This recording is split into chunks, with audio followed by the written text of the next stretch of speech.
Hello everybody, it's Noah Farrer, your favorite bipolar actor, and today we are seeing things that we did not know happen at Woodstock. So, I'm excited. Don't know much about Woodstock. I mean, I know the outskirts, but I'm sure there's some history there that I need to know.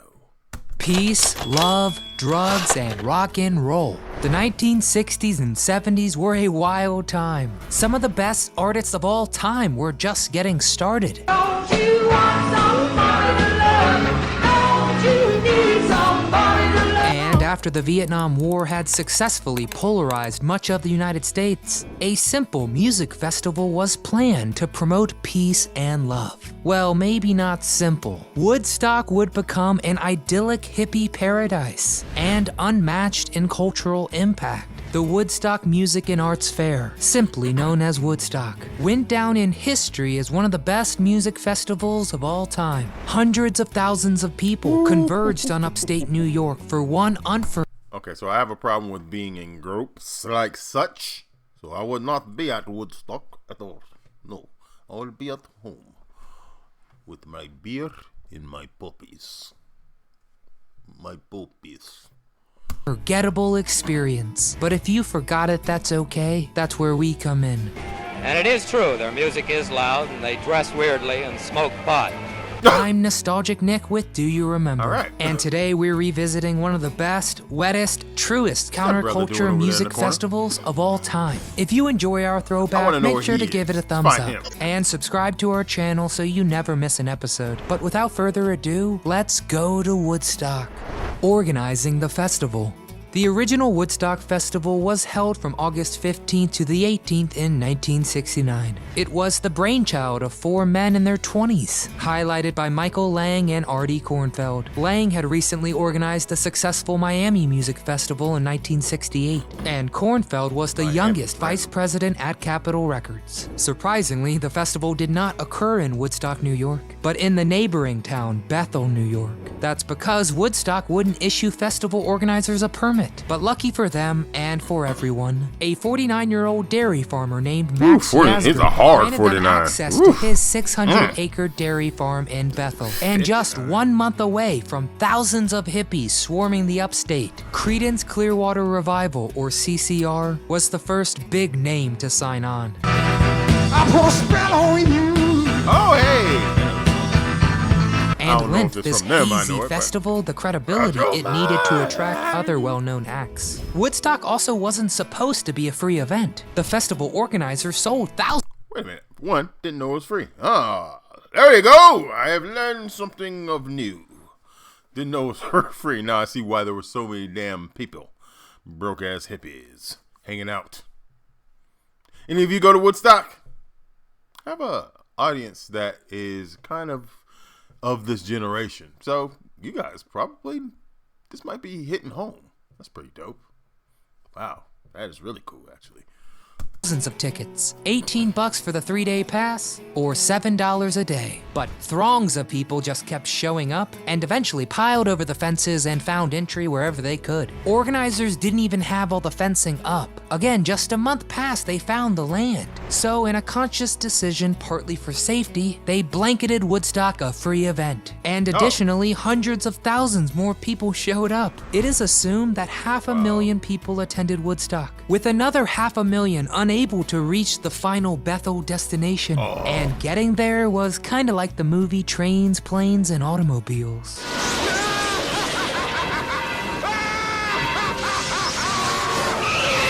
The people, the traffic.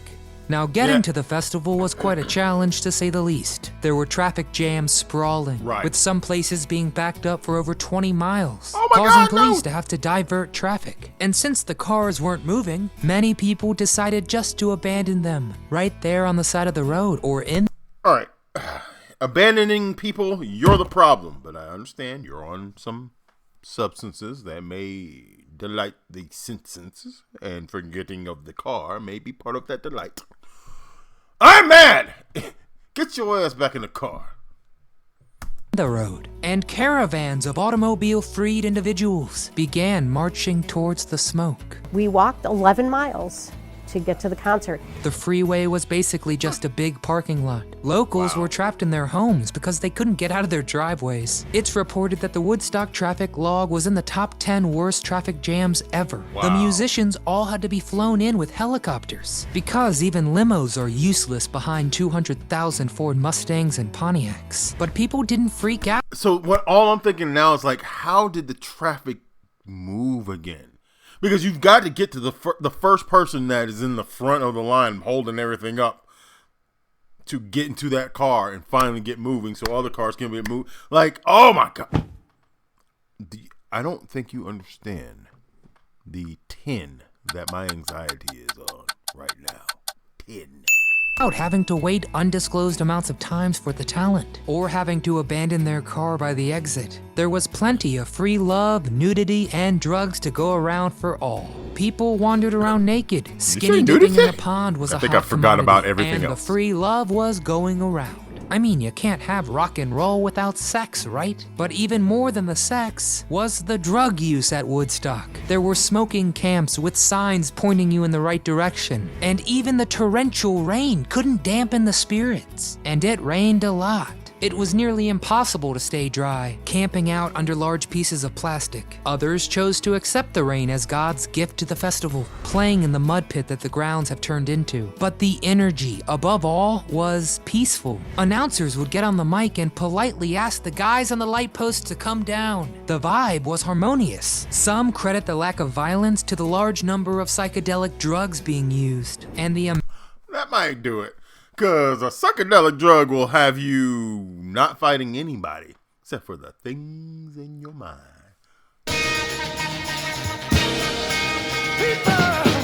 amount of iconic images from Woodstock is vast. Some wonderful ones featuring couples who met at the festival, many of which are still together today. Awesome. The images illustrate the peace, fun, and camaraderie felt by the majority of the festival goers. The dirty parts.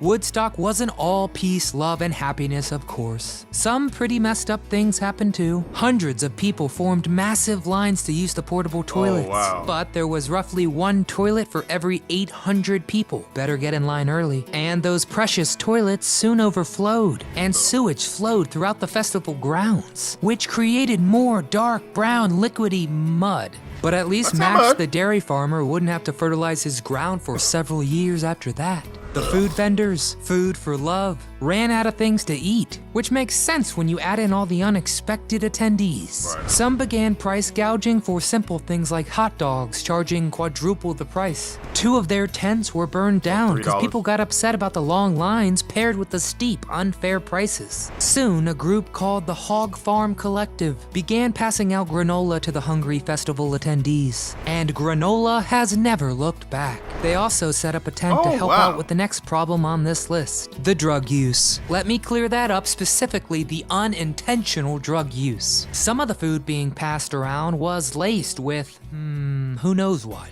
Some got sick from drinking laced beverages. You wouldn't believe some of the kids that come in here.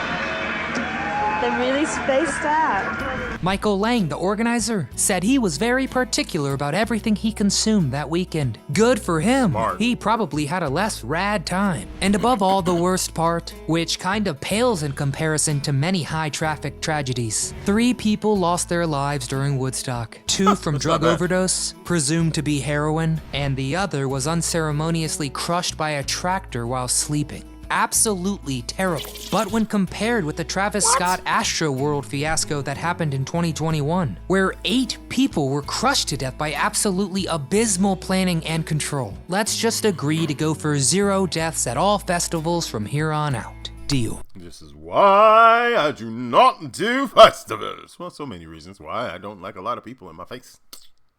So I can't do festivals with you guys.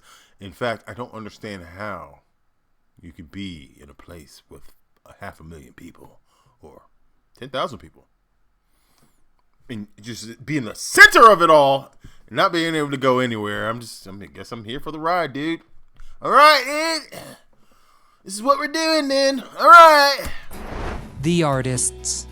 As we mentioned, several of the artists scheduled to perform had difficulties getting to Woodstock. While the organizers were trying to coordinate flights, they had Richie Havens take the stage, and he played for a very, very long time. He would try to stop, and they would tell him to just keep going, man, they love ya. In all, 32 musical acts performed during this iconic festival. On Friday, August 15th, the following musicians appeared: Richie Havens, Sweetwater, Bert Summer, Tim Hardin, Melanie, Arlo Guthrie, and Joan Baez. On Saturday, August 16th, things got even more exciting, highlighted by Santana, Grateful Dead, CCR, Janis Joplin, Sly and the Family Stone, The Who, and Jefferson Airplane. I mean, ridiculous. Some say the Grateful Dead's performance was the worst at the festival, but one of the band members has said that the stage was literally collapsing beneath them, and the rain was just pounding. Mama tried to raise me better, but her bleeding eye tonight. And if you're a Deadhead or actually were at Woodstock, please shout at me in the comments. I want to know the truth. Sunday, August 17th. Yeah, shout at me in the comments, because I want to know the truth. I actually don't know anything about The Who other than drug use. And, you know, the stereotypical Who stuff. And people going on tour with them for some reason. Y'all get a job or something. I did. You just make a little joke. No? Anyway. Yeah, let me know. Who was the worst? Who was the best? Did anybody? I want to know if you were there, because that is just exciting to me. Again, history makes me shiver. Welcome Joe Cocker, the Joe band, Cocker. Johnny Winter, Blood, Sweat and Tears, and Crosby, Stills, Nash and Young. The festival had to finish on Monday, August 18th because of delays and pushbacks, with performances from the Paul Butterfield Blues Band, Sha-Na-Na, and finally Jimi Hendrix. Jimmy was the highest paid performer of the entire festival. He insisted on playing last, supposed to go on Sunday night, but delays caused the pushbacks. So Hendrix played his 2-hour-long set, one of his longest performances of his entire career, on Monday afternoon. It was legendary to say the least, and during the set, pardon my words, he absolutely destroyed the national anthem. He just shredded and stopped the world on its axis for 3 minutes and 43 seconds.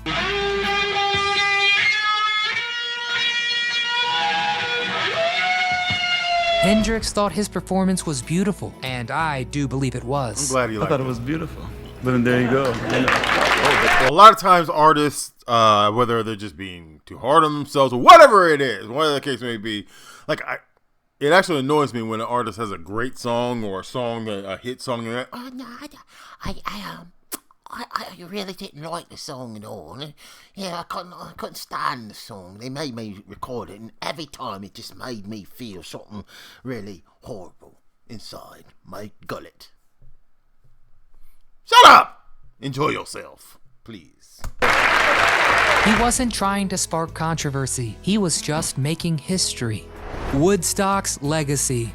Many people who attended Woodstock are still alive and have fond memories of their experience. They know it truly was a once-in-a-lifetime kind of event. Today, there is a museum that promotes the history of Woodstock in Bethel, New York, called the Museum at Bethel Woods. Won't be going It there. features 1960s history, but largely focuses on Woodstock. Duh. The original festival site is also listed on the National Register of Historic Places, so it is protected for many generations to visit and enjoy. To try and hear the faint reverberations of Hendrix's Fender Stratocaster.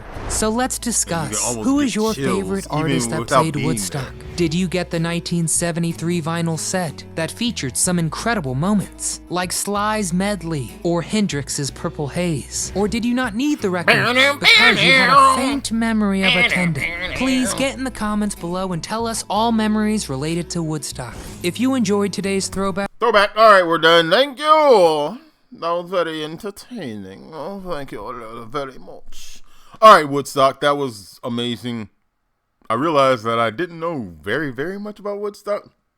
Never really read up on Woodstock. Never really listened to any documentaries on Woodstock. And I know there are several good ones out there. I'm going to have to look them up. Actually, you know what? Put it in the comments. Let me know the documentaries that might be out there. And so I was like, you know what? Let me get into some Woodstock joints. Some stuff. some stuff I don't know anything really about at all. So that was enjoyable. Thank you in advance for all your input in the comments about Woodstock and your experiences or the things that you may or may not know about. The things you may know about it. Anyway, ta-ta for now. Open.